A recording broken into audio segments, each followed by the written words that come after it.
Good morning అండి. ఇక్కడ బెంగుళూరులో చాలా చలిగా ఉంటుంది. ఈరోజు అయితే కొంచెం ఎండ అనేది వచ్చేసిందనమాట.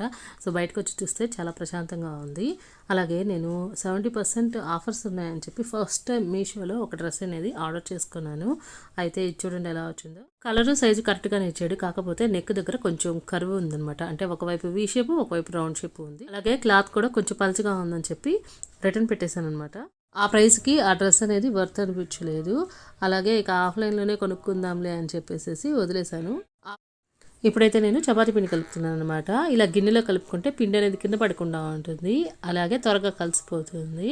చపాతీ పిండి బాగా రావాలంటే కొంచెం నూనె, కొంచెం ఉప్పు వేసేసుకొని సరిపడినన్ని నీళ్ళు పోసుకొని కలుపుకుంటే సరిపోతుంది. అలాగే ఒక 5 నిమిషాల కనుక నానపెట్టుకున్నట్లయితే చపాతీలు అనేవి మెత్తగా పొంగుతూ వస్తాయి. దీనికి కాంబినేషన్గా నేను అలసందల కూర అనేది చేశానమాట. ఈ సీజన్లో వచ్చి గింజలతోటి చేసుకుంటే చాలా బాగుంటుంది. మరి వీడియో కనుక మీకు నచ్చినట్లయితే తప్పకుండా లైక్ చేయండి, షేర్ చేయండి. అలాగే ఛానల్ని సబ్స్క్రైబ్ చేసుకోండి.